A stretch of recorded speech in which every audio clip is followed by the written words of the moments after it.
नमो तस् भगवतो अरहतो सम्मा संबुद्धस्स। साधु साधु साधु। श्रद्धावंत पुण्यवंत उपासक और उपासिकाओं, आज हम तथागत और सम्यक संबुद्ध के द्वारा उपदेश श्री सद्धर्म में से बहुत ही महत्वपूर्ण धर्म देशना श्रवण करने वाले हैं। जैसे कि हम क्रमशः देख रहे हैं अंगुत्तर निकाय का एकक निपात और उसमें आने वाली ये धर्म देशना है अक्षरा संघात वग्ग। अक्षरा संघात वग्ग। अक्षरा संघात यानी कि जैसे जो चुटके बजाने का जो समय है उधर उसके उपमा करके बताई गई देशना है। भगवान बुद्ध इसमें उपदेश बताते हैं, इस प्रकार से बताते हैं। पभस्सर मिदं भिक्खवे चित्तं। भिक्षुओं, ये चित्त मूलतः प्रभास्वर है, निर्मल है। तंच खो आगंतुके ही उपक्किलेशे ही उपक्किलिठं। लेकिन ये चित्त आगंतुक उपक्लेशों से उपक्लिष्ट बना हुआ है, मलिन बना हुआ है। तंग असुत्वा पुथुजनो यथाभूतं नप्प जानाति। लेकिन ये बात अश्रुतवान पृथक जन यथाभूत नहीं जानता, ठीक से वो नहीं जान पाता है। अश्रुतवान पृथक जन, अश्रुतवान पृथक जन का अर्थ होता है जिस व्यक्ति ने धर्म को नहीं जाना, नहीं सुना होता है, लेकिन उसके बारे में भगवान की भाषा में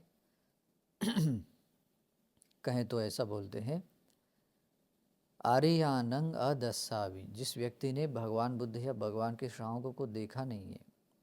आर्य धम्मस अको विदो, और भगवान के धर्म में वो दक्ष नहीं है, समझने में वो दक्ष नहीं है। आर्य धम्मस अविनीतो, और आर्य धर्म में यानी कि भगवान के धर्म में वो विनीत नहीं है, धर्म में अपने आप को नहीं लगा, तो ऐसा अश्रुतवान व्यक्ति। पृथक जन यानी कि भगवान के शासन से बाहर का व्यक्ति, यानी कि निर्वाण के मार्ग से बहुत दूर गया हुआ व्यक्ति। तो ऐसा अश्रुतवान पृथक जन व्यक्ति यथाभूत नहीं जानता। क्या नहीं जानता?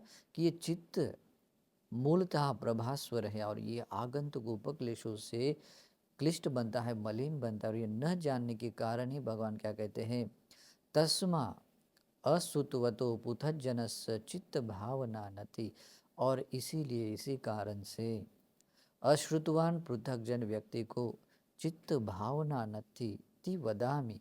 भगवान कहते हैं उस व्यक्ति के लिए इस लोकोत्तर मार्ग के अनुसार जो शमत भावना है और विपස්සना भावना है, उस शमत और विपස්සना भावना से चित्त को भावित करना नहीं होता है। कहते हैं मतलब उसके चित्त को शमत और विपස්සना के अनुसार भावित करना उसके लिए नहीं है, ऐसा मैं कहता हूँ।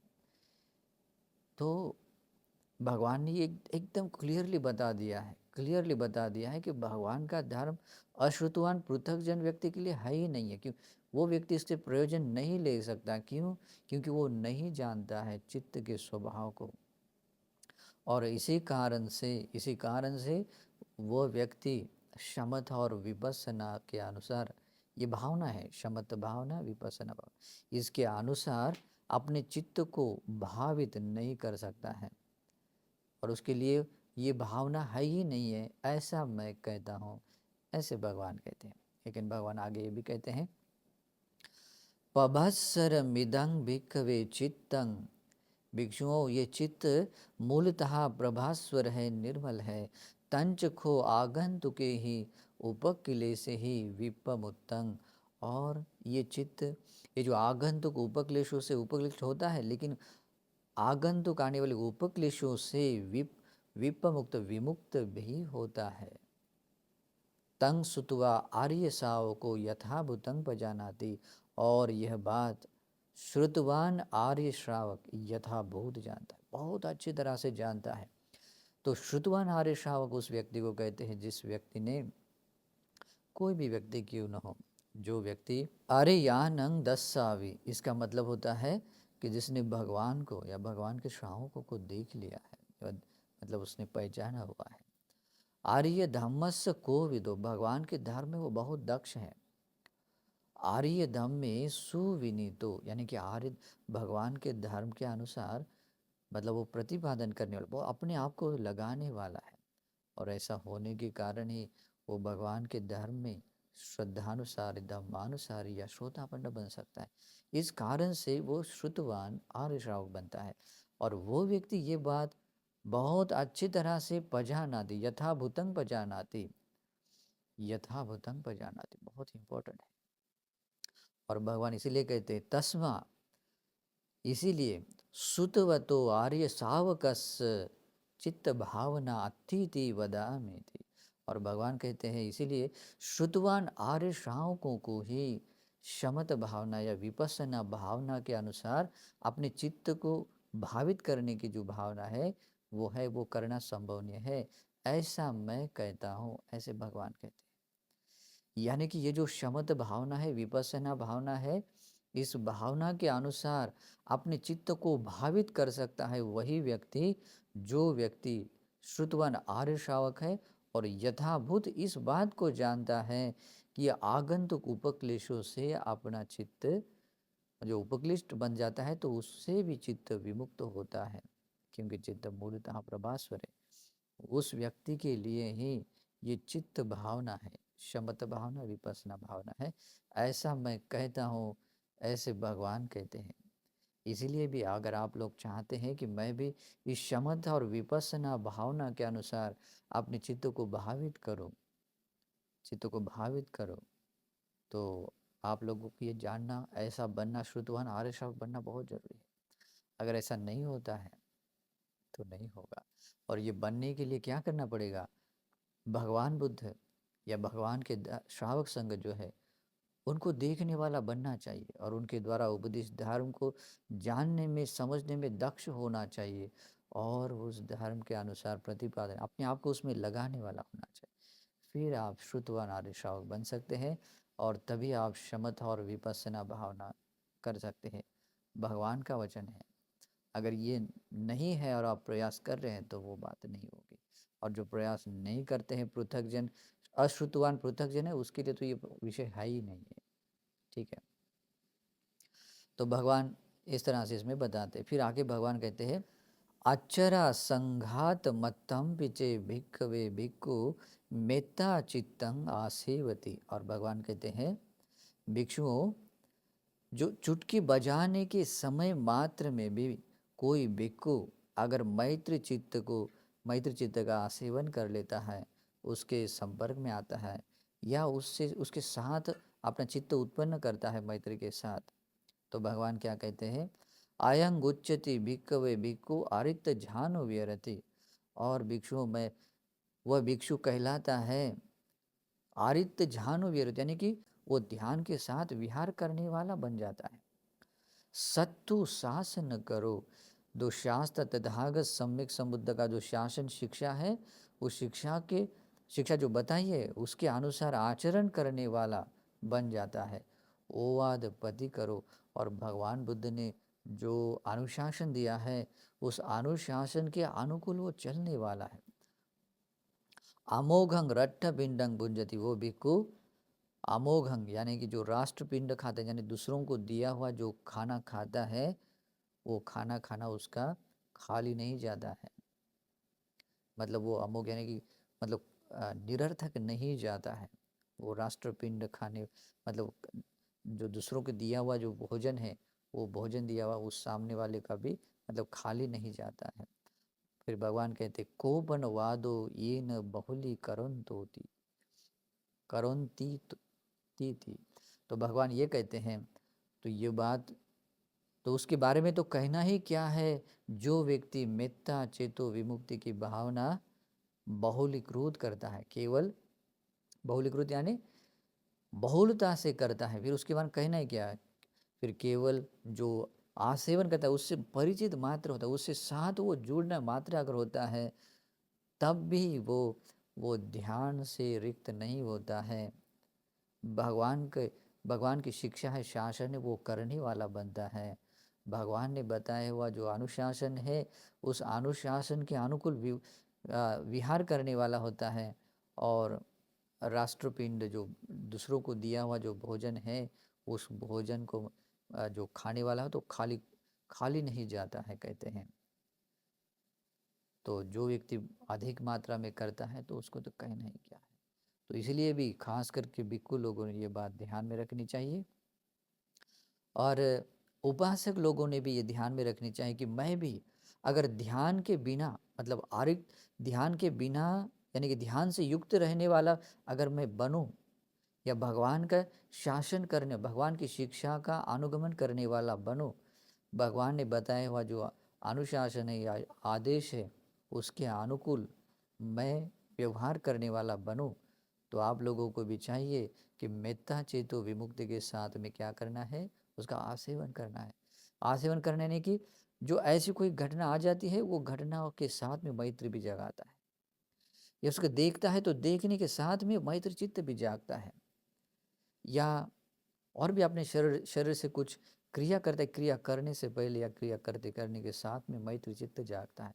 इसे कहते हैं आसेवती। और ऐसा होना मात्र भी बहुत कुछ होता है, वो भगवान का शासन करने वाला होता है, भगवान की शिक्षा के अनुसार चलने वाला बनता है, और ध्यान के साथ रहने वाला होता है। फिर जो बहुलता से अभ्यास करता है उसके बारे में तो कहना ही क्या है। ऐसे क्लियरली उपदेश है।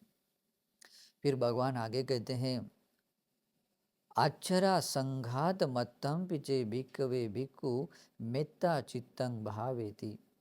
और भगवान कहते भिक्षुओं, जो ऐसा भिक्खु है जो मैत्री चित्त की भावना भावित करता है, और वो कितनी, वो चुटकी बजाने के समय मात्र भी अगर उस मेत्ता चेतु विमुक्ति की भावना भावित करता है, तो भगवान कहते हैं अयं उच्यति भिक्खु।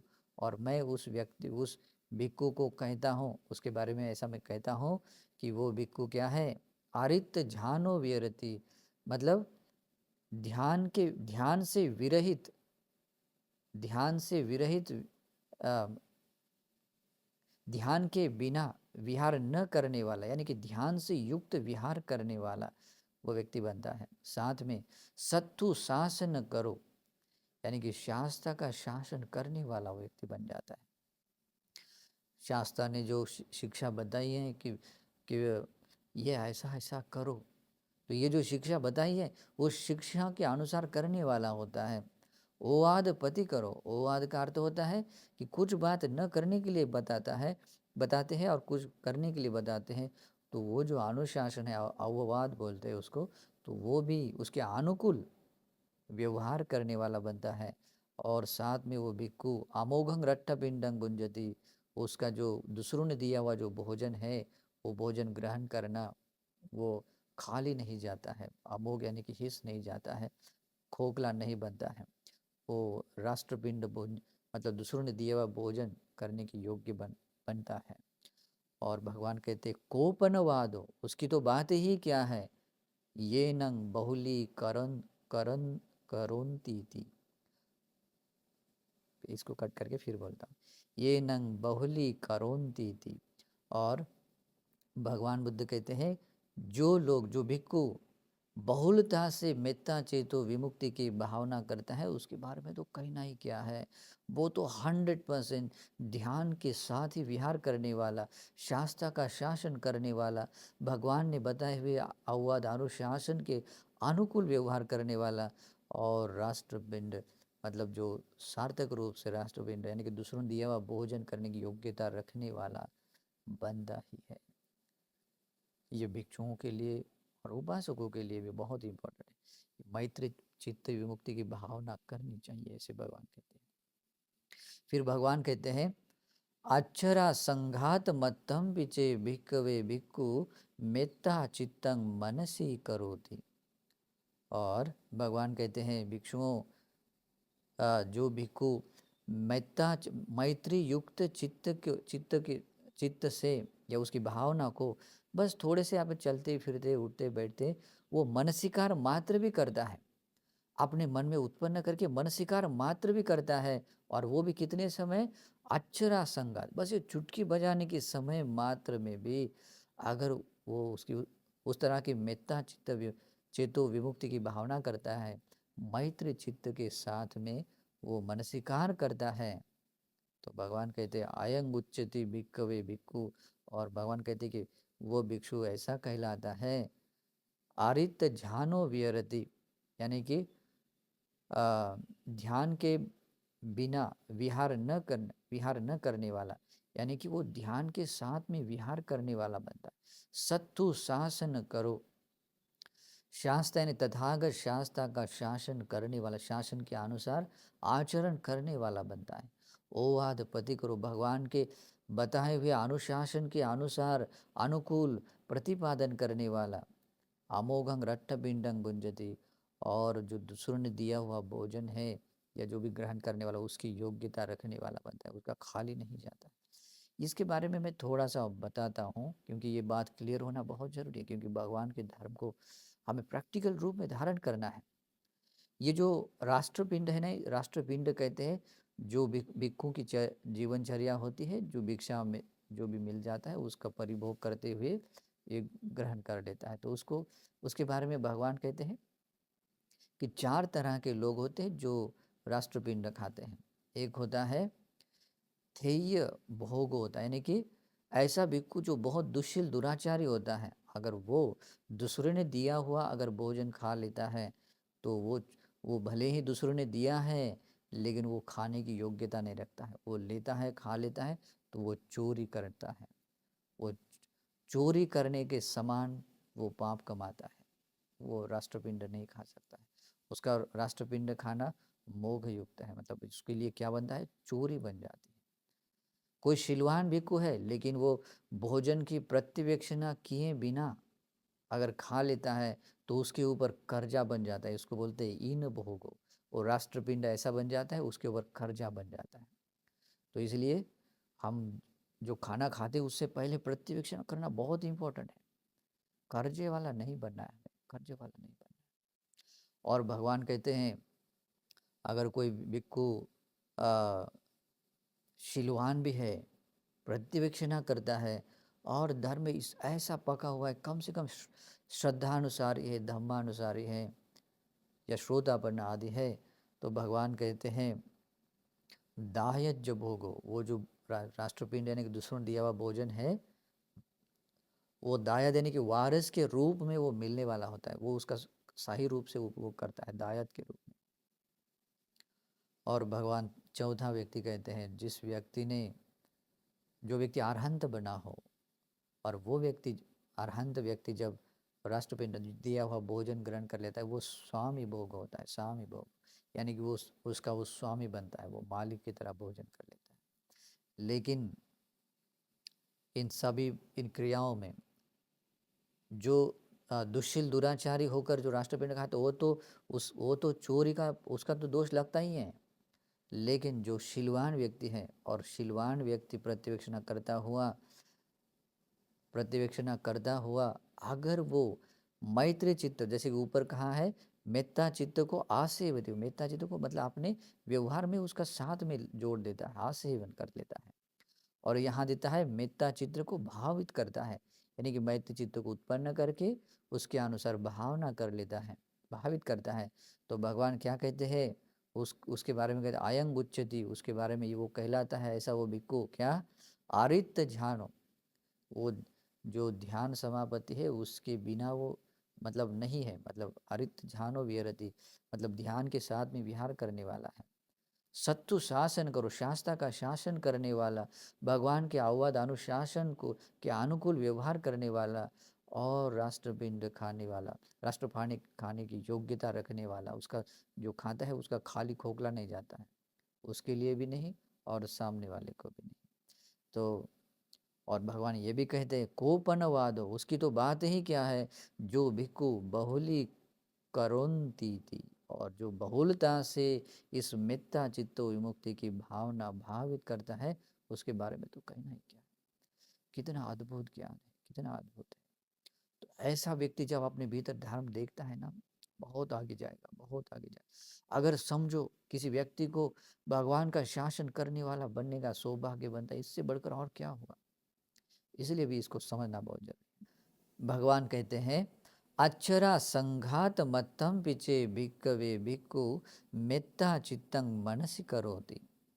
और भगवान कहते हैं भिक्षुओं कोई भिक्खु मैत्री चित्त को मनसिकार मात्र कर लेता है, यानी कि कोई बात को लेकर का वाणी से कोई बोलते समय या शरीर से कृति करते समय उस व्यवहार के बारे में अगर वो मैत्री चित्त उत्पन्न करके उसको वो उसके अनुसार मनसिकार मात्र भी जगाता है, अपने व्यवहारों में मैत्री मतलब मैत्री चित्त होनी चाहिए करके उसके बारे में मनसिकार मात्र भी अगर वो जगाता है, वो भी कितना बहुत कम समय, चुटकी बजाने के समय मात्र में भी ऐसा अगर मनसिकार मात्र भी जगाता है, उसके बारे में भगवान कहते हैं अयंग उच्चति भिक्खवे भिक्खु आरित झानो विरति। और वह व्यक्ति भी कहलाता है, कहते हैं जो ध्यान के बिना विहार करने वाला, सत्तु शासन करो तथागत शास्ता का शासन करने वाला, शासन के अनुसार आचरण करने वाला, ओवाद पति करो। भगवान ने बताया अनुशासन के अनुकूल व्यवहार करने वाला, अमोघंग रट्ठ पिंडंग भुंजति, और अमोघ रूप से यानी कि जो दूसरों ने दिया हुआ भोजन है वो खाने की योग्यता रखने वाला, उसका खाना वो खाली नहीं जाता है बोलते, मतलब वो सामने वाले को बहुत पुण्य मिलता है। और भगवान ये कहते हैं कोपन वादो ये नंग बहुली करोंती थी। और भगवान ये कहते हैं कि उसकी तो बात ही क्या है जो भिक्खु इस मेत्ता चेतु विमुक्ति को मैत्री चित्त को मनसिकार बहुलता से अगर वो करता है, उसकी तो बात ही क्या है, उसकी तो बात ही क्या।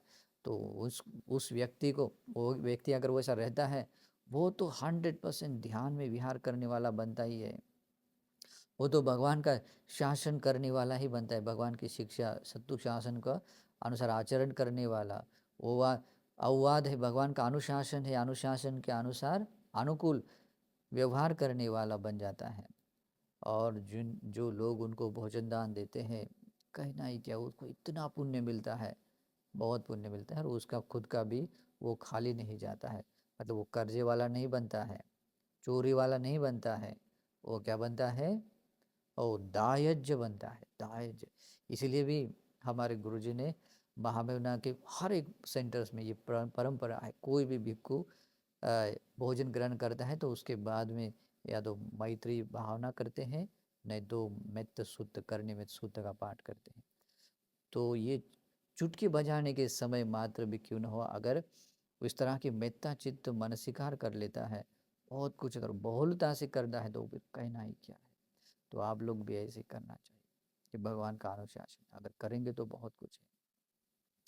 फिर भगवान आगे कहते हैं एकेच भिक्खवे धम्मा अकुशल भागिया अकुशल पक्षिका सभ्य ते मनोपुबंगमा।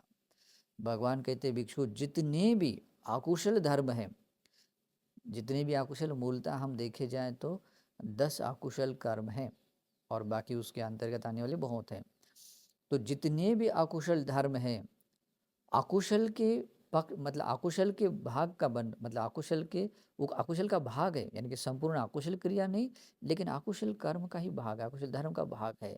अकुशल पक्ष का अकुशल के पक्ष में आते हैं, चाहे काया का अकुशल हो, चाहे वाणी के द्वारा होने वाला हो, चाहे मन का हो, लेकिन अकुशल के पक्ष में आता है। भगवान कहते हैं सभ्य ते मनोपुबंगमा, और वो सभी अकुशल धर्म कैसे है, वे सभी अकुशल धर्म ऐसे है मनोपुबंगमा, वो होने से पहले मन उसका पूर्वगामी है, उसके बाद भी अकुशल आते, यानी कि मन प्रथम उसमें आ जाता है और उसके साथ में मतलब पुबंगमा का अर्थ होता है वो मन फ्रंट में है और ये अकुशल उसके साथ में है, तो उस तरह की ये सभी अकुशल हैं। इसका मतलब होता है कि अकुशल पहले मन उत्पन्न होता है और फिर उसके साथ में वो अकुशल क्रिया हो जाती है, चाहे फिर वो वाणी से हो या शरीर से हो या मन से हो। इन सभी अकुशल धर्मों का पूर्वगामी क्या है, मन है। और इस अकुशल क्रिया, ये सभी अकुशल क्रिया है, जब वो फ्रंट में मन होने के कारण उसका पूर्वगामी मन होने के कारण, अगुआ अग्रणी मन होने के कारण जब वो होती है, वो सभी अकुशल क्रियाएं मनोमय कहलाती हैं। इस कारण से ये सभी अकुशल क्रियाएं मनोमय हो जाती हैं। और इसीलिए भगवान कहते हैं मनो तेसंग धम्मानं पठमंग उपज्जति उपज्जति।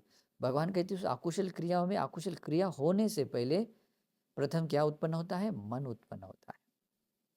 अन्वदेव अकुशला धम्मा, और फिर उसके पीछे उसके साथ में क्या होता है? अकुशल धर्म उत्पन्न हो जाते हैं।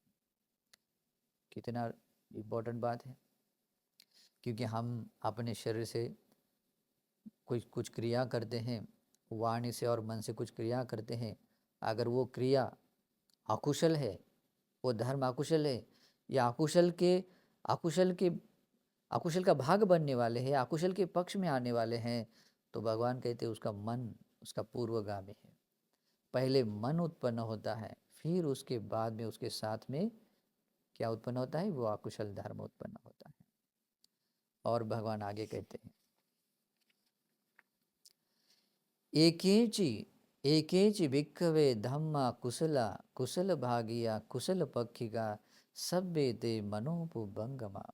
भगवान कहते भिक्षुओं, जो भी कुशल धर्म है, जितने भी कुशल धर्म हैं, कुशल धर्म के भाग में कुशल कुशल क्रियाओं का एक भाग बनने वाले, कुशल धर्म के पक्ष में आने वाले जितने भी धर्म कुशल धर्म है, सभ्य थे वे सभी मनोपुबंगमा, वे सभी कैसे हैं? वो मन ही उसका अग्रणी बनने वाले कुशल धर्म है।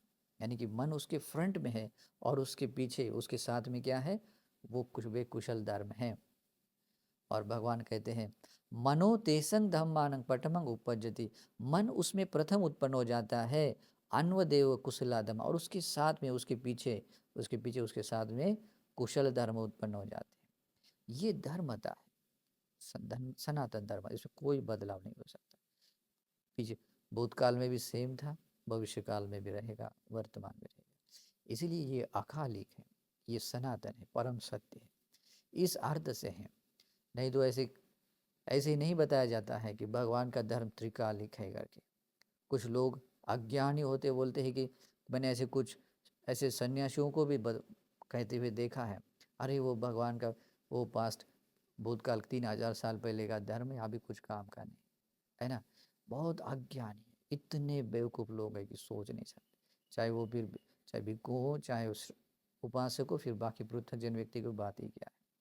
भगवान का धर्म त्रिकालिक है और सभी जगह पर सनातन है, कभी वो बदलता नहीं, परम सत्य है, सत्य कभी बदलता नहीं। और ये बात ऐसी ही है, इसमें कभी बदलाव नहीं आता है। तो इस बात को समझ लीजिए, दोबारा दोहराऊंगा नहीं, लेकिन इसको समझ लीजिए कि ये बात कैसी है। फिर आगे भगवान कहते हैं नाहं भिक्खवे अन्यं एक धम्मं पि समनुपस्सामि येन अनुपन्ना वा कुशला धम्मा उपज्जन्ति उपन्ना वा कुशला धम्मा परिहायन्ति यथा इदं भिक्खवे पमादो। भगवान कहते हैं भिक्षुओं, मैं अन्य ऐसा कोई एक धर्म नहीं देखता सिवाय प्रमाद के। मैं ऐसा अन्य कोई एक धर्म नहीं देखता हूँ जो कि अनुत्पन्न, यानी कि अभी हमारे भीतर उत्पन्न न हुए अकुशल धर्म है, वो भी उत्पन्न कर हो जाते हैं। अनुत्पन्न अकुशलों को उत्पन्न कराने वाले, या कोई कुशल धर्म भी है, मतलब अच्छे धर्म है, कुशल धर्म है, वे कुशल धर्म भी धीरे धीरे प्रहान हो जाते हैं, नष्ट हो जाते हैं। ऐसे मैं अन्य ऐसा कोई धर्म नहीं देखता कुछ ऐसी घटना बात होने वाली है, जैसे कि अनुत्पन्न अकुशलों को भी उत्पन्न कर हो जाते हैं और उत्पन्न कुशल धर्म को भी प्रहान करते हैं। और उसके लिए एक कारण है, यथा इदं भिक्कवे पमादो, जैसे कि ये प्रमाद है, प्रमाद के अलावा मैं अन्य ऐसा कोई एक धर्म नहीं देखता हूँ जो कि अनुत्पन्न अकुशलों को उत्पन्न कराता है, या उत्पन्न कुशल धर्मों को, जो हमारी कुछ कुशल धर्म है उसको भी परिहान, उसको धीरे धीरे नष्ट कर देता है। प्रमाद ऐसा है। और इसीलिए भगवान कहते हैं पमत्तस्य भिक्खवे अनुपन्ना चेव अकुशला धम्मा उपज्जन्ति उपन्ना च कुशला धम्मा परिहायन्ति। और भगवान कहते हैं ऐसे प्रमादी व्यक्ति में ही अनुत्पन्न अकुशल धर्म उत्पन्न हो जाते हैं, और उत्पन्न हुए कुछ कुशल धर्म होते हैं, उत्पन्न हुए कुशल धर्म है वो भी क्या होते हैं, परिहायन्ति, वो भी धीरे धीरे नष्ट हो जाते हैं। इसीलिए प्रमाद को समझना है। प्रमाद होना क्या होता है? जो व्यक्ति अपने काया वाचा मन से बुरे कर्म करता है वो प्रमादी आदमी। जो व्यक्ति भगवान बुद्ध के द्वारा उपदित धर्म श्रवण कर लेता है, लेकिन वो धर्म श्रवण करता है लेकिन वो धर्म के अनुसार आचरण करने के लिए प्रयास नहीं करता, वो प्रमादी है। वो भगवान का धर्म श्रवण कर लेता है, उसका अर्थ भी समझ लेता है, लेकिन उसके अनुसार योनिसो मनसिकार नहीं, धम्मानुधम्म पटिपदा नहीं करता है, वो प्रमाद है। कभी कभी थोड़ी मात्रा में तो करता है, थोड़ा बहुत वो त्रिशरण 3 रत्नों की शरण जाता है, पंचशील ग्रहण करता है, लेकिन समाधि पाने के लिए आप प्रयास नहीं करता है, प्रमादी है, प्रमत्त है। उस व्यक्ति में अनुत्पन्न अभी कुशल नहीं है, उत्पन्न हो जाते हैं, और कुछ उत्पन्न अच्छी क्वालिटीज हो जाती है, वो भी क्या हो जाती है, धीरे धीरे प्राण हो जाते, नष्ट हो जाती है। और ये परम सत्य, कभी बदलता नहीं सत्य। कोई व्यक्ति समाधि का अभ्यास करता है लेकिन प्रज्ञा उत्पन्न करने के लिए प्रयास नहीं करता है, वीर्य नहीं करता है, वो व्यक्ति भी प्रमादी है। और ऐसे व्यक्ति में क्या होता है, अनुत्पन्न अकुशल उत्पन्न हो जाते हैं, और उत्पन्न हुए कुछ अच्छे सद्गुण उत्पन्न कुशल धर्म होते हैं, वो भी धीरे धीरे प्रहान हो जाते हैं। प्रज्ञा के पक्ष में तो अभ्यास करता है, लेकिन विमुक्ति की ओर अपना चित्त को झुकाता नहीं है। विमुक्ति के लिए, निर्वाण पाने के लिए अगर वो प्रयास नहीं करता है, प्रज्ञा निर्वाण तक पहुंचा, लेकिन उसका चित्त का झुकाव अगर वैसा नहीं है, तो भगवान कहते वो भी प्रमादी है। ऐसे व्यक्ति में भी अनुत्पन्न अकुशल उत्पन्न होते हैं, और उत्पन्न हुआ कुशल धर्म कुछ अच्छे सद्गुण है, वो भी धीरे धीरे क्या होते हैं, परिहानि हो जाते हैं। हाँ, ये बात सच है कि जो व्यक्ति श्रोतापन्न बनता है वो प्रमत्त नहीं बन सकता है। वो भले ही ज़्यादा से ज़्यादा प्रमाद करेगा, 7 जन्म तक कर सकता है, उससे आगे नहीं कर सकता है। इसलिए उससे उसके द्वारा प्रमाद हो ये संभव नहीं होता। इसलिए उसके भीतर की जो विमुक्ति जो फल है वो कभी ऐसा नीचे नहीं आता, उसकी परिहानि नहीं होती है।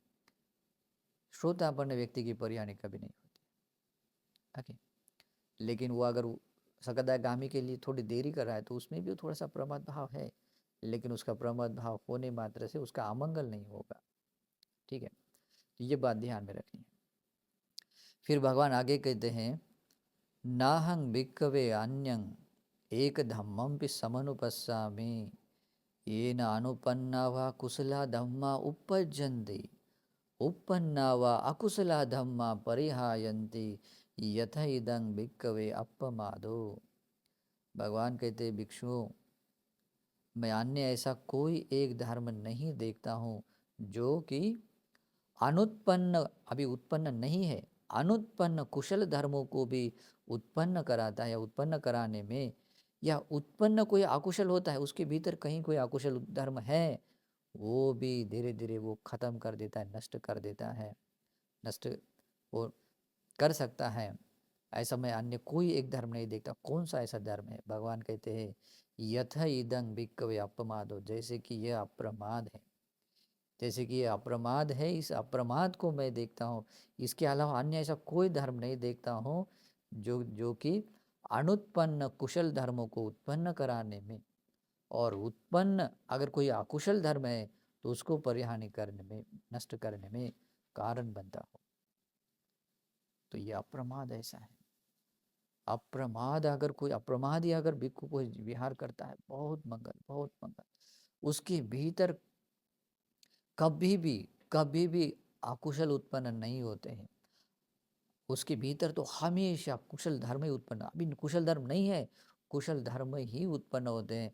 अगर कहीं कोई अकुशल धर्म है, उत्पन्न हुआ है, तो वो भी परिहान हो नष्ट हो जाता है। इसलिए भगवान कहते हैं अपमत्तस्य भिक्खवे अनुपन्ना जैव कुशला धम्मा उपज्यन्ति उपन्ना च अकुशला धम्मा परिहायन्ति। और ऐसे अप्रमाद पूर्वक विहार करने वाला भिक्खु में अनुत्पन्न कुशल धर्म उत्पन्न हो जाते हैं, और उत्पन्न अकुशल धर्म की परिहानि हो जाती है, उसको क्रमशः नष्ट हो जाता है। और ऐसे अप्रमाद विहार करते करते वो व्यक्ति संसार दुखों से मुक्त हो जाता है। अप्रमाद सर्वश्रेष्ठ है। तो इसलिए इस बात को समझना, इतनी गंभीरता है इसमें कि सोच नहीं सकते। ये देखने में ये छोटा धर्म का उपदेश है, लेकिन इसमें इतनी डेप्थ है, इसमें गंभीरता है कि सोच नहीं सकते। इसलिए उसकी गंभीरता को समझे और ये बात समझ में आए तो आप भी धर्म के महान प्रतिफल पा सकते हैं, महान प्रतिफल पा सकते हैं। और ये सौभाग्य आज है, क्यों? क्योंकि आज भी सुविशुद्ध धर्म है, उसको बताने वाले लोग हैं, और उसको अर्थ समझने की उतनी एबिलिटी भी है, उसके अनुसार प्रतिपादन करने की सुविधा भी है। और इस कारण से हम आज भी अप्रमाद बन सकते हैं। और भगवान ने अप्रमाद की हमेशा प्रशंसा की है। और इसमें यही बताते भगवान ये बताते कि हमेशा अनुत्पन्न कुशल धर्म भी उत्पन्न हो जाते हैं, और कोई उत्पन्न हुआ अकुशल है वो टिकता नहीं है, वो नष्ट हो ही जाता है, और ऐसे सुविशुद्ध बनता हुआ निर्वाण तक पहुंच जाता है। इसलिए भगवान कहते हैं, यो इमस्मिन् धम्म विनय अपमत्तो विहस्यति पहाय जाति संसारं दुखं संतं करिष्यति। ये भगवान का उपदेश है, ये दूसरी जगह पर है। तो भगवान क्या कहते हैं, जो कोई व्यक्ति इस बुद्ध शासन में अप्रमादी पूर्वक विहार करता है, वो अपने सारे भव संसार के संसार दुखों का अंत कर लेता है। पहाय जाति अपनी जाति जन्म और मरण के संसरण के स्वभाव को नष्ट करता है, सभी दुखों से मुक्त हो जाता है। ये बात सच है, इसलिए इस बात को समझ लेना है। फिर आगे भगवान कहते हैं, नाहं भिक्खवे अन्यं एक धम्मं भी समुपस्सामि येन अनुपन्ना व अकुशला धम्मा उपपज्जन्ति उपन्ना व कुशला धम्मा परिहायन्ति यथैदं भिक्खवे को सज्जन। और भगवान कहते हैं, भिक्षुओं, मैं ऐसा अन्य कोई एक धर्म नहीं देखता, मतलब एक धर्म के सिवाय मैं अन्य ऐसा कोई एक धर्म नहीं देखता हूँ जो कि अनुत्पन्न अकुशल धर्म को उत्पन्न कराने में या उत्पन्न कुशल धर्मों की परिहानि होने में कुछ कारण बनता हो। यथा इदं भिक्खवे कोसज, जैसे कि यह कोसज्य भाव, कोसज्य यानी क्या है कि ऐसे धर्म धारण करने की या कुशल आचरण करने की, मतलब जो रुचि न होना, या ऐसा कुछ बहाना बनाता है या आलस भाव जगाता है जिससे कि वो कुछ नहीं करता है, बहाना बनाता है कि मैं कुछ न करूं, है ना, उसको बोलते हैं कोसज्य भाव। और इसी कारण से क्या होता है, भगवान बुद्ध कहते हैं, ये कोसज्य भाव से ही अनुत्पन्न अनुत्पन्न अकुशल धर्म उत्पन्न हो जाते हैं, और उत्पन्न कुशल धर्म धीरे धीरे नष्ट हो जाते हैं। ऐसा ये अकुशल है। और इसलिए भगवान कहते हैं, कुशीतस्य भिक्खवे अनुपन्ना चेवा कुशला धम्मा उपज्जन्ति उपन्ना च कुशला धम्मा परिहायन्ति। और ऐसे कुशित स्वभाव से के साथ रहने वाला भिक्खु या कोई भी व्यक्ति हो, वो उस व्यक्ति में अनुत्पन्न अकुशल, जो अभी उत्पन्न नहीं है, वे भी अकुशल उत्पन्न हो जाते हैं, और उत्पन्न हुए कुशल धर्म भी धीरे धीरे नष्ट हो जाते हैं। इस तरह से हमारे भगवान उपदेश बताते हैं, और यहाँ पर अक्षरा संघात वर्ग समाप्त हो जाता है। नमो बुद्धाय।